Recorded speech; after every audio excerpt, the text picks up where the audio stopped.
everyone, WerewolfLydia here and welcome back to a new Living Dead Dolls review on my channel. So today, as you can see, I'm doing a review on Kreek from series 31, Don't Turn Off the Lights. And he is really, actually, for me, a really cute boy Living Dead doll. By the way, sorry about the glare, you can see me in the front of the box, but I can't help that. And yeah, so he's really probably one of my favorite boy Living Dead dolls that's out there currently. So I'm really happy to be able to show you in a review, show him to you in a review. So first off, I'm going to show you a little bit of the box, and after that I move on to the doll and his death certificate. So yeah, let's get started. So here is the front of the box, and you can see me in it, but you can also see that it's the same old looking Living Dead dolls box with the shiny letters in the front and all those cobwebs and writings. And it's the same old coffin shaped one. It's just simple, it's black, nothing unusual about it. And as you can see, the sorry about that if you hear the car outside, and as you can see, the tissue paper inside now it's black. And here's Kreek's chipboard, which reads, "Did something move over there, or did the floorboards just creak? Alone in bed, scared, all seems bleak. It knows you're afraid, and it's your fear it will seek." So yeah, he's hiding in the corner, and you know, he's actually the sound that creaks in the night. You know, the sound of creaking floorboards and stuff like that. So, and you can see his eyes glowing there in the dark corner of the room. So yeah, that's about it for the box, and now I will move on to the doll. So here is Kreek up close, and as you can see, he's a really interesting doll because his body is fully transparent or see-through. Well, almost, but you can see what I'm talking about, and that gives him a really interesting I don't know, a look.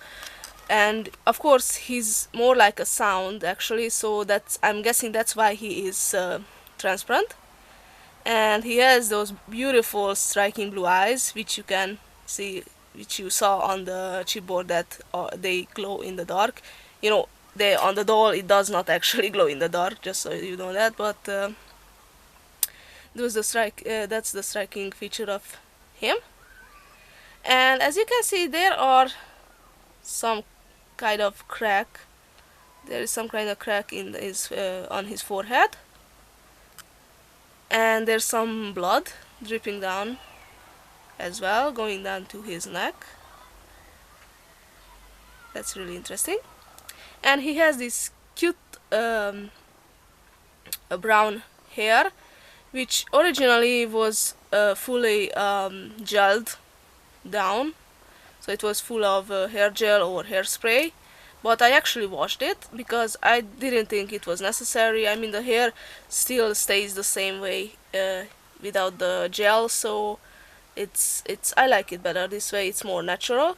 And as you can see, he's got this old kind of hairstyle from the Victorian times, when little boys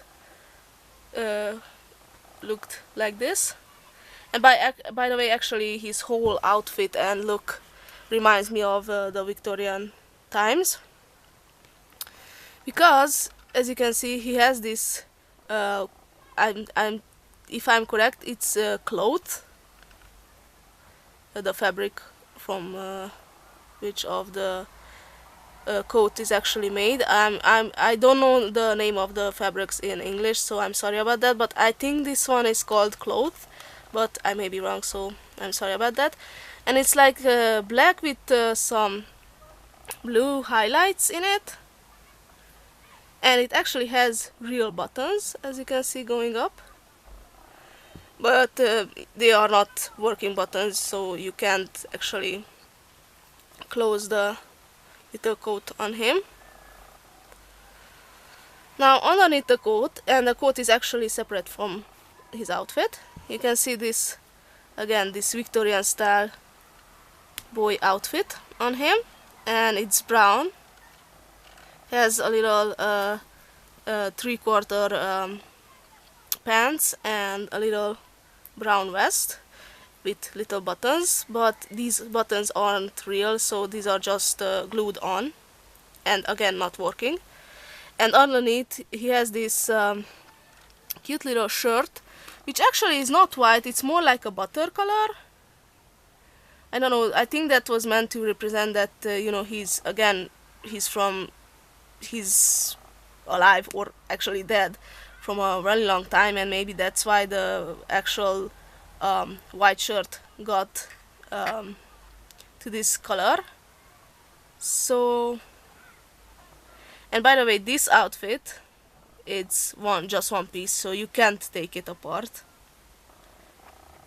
And another interesting thing, that his hands actually have this grayish, blackish color on them, and I think those were meant to represent that his hands are dirty.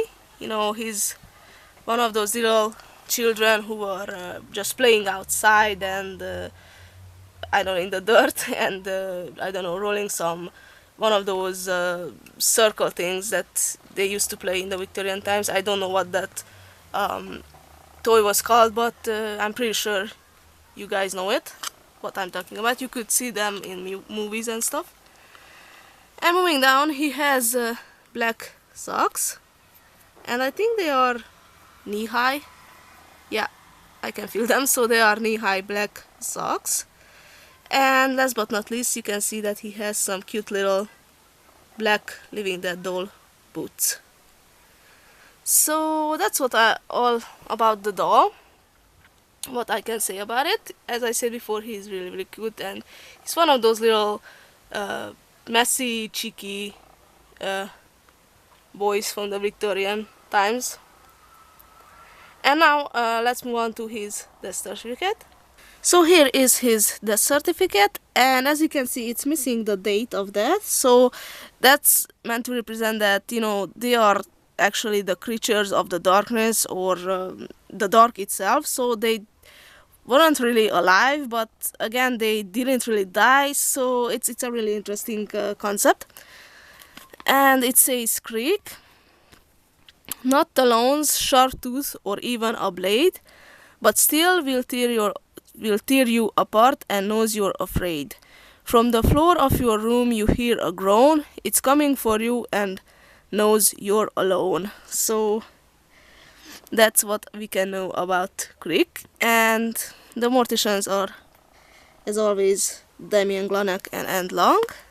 And there's a little sulfur sign, and yeah, so that's about it for the death certificate and about the doll. So tell me in the comments down below, what do you think of him? And as I said before, I really like him. He's such a cute doll. And yeah, so thank you so much for watching. Bye.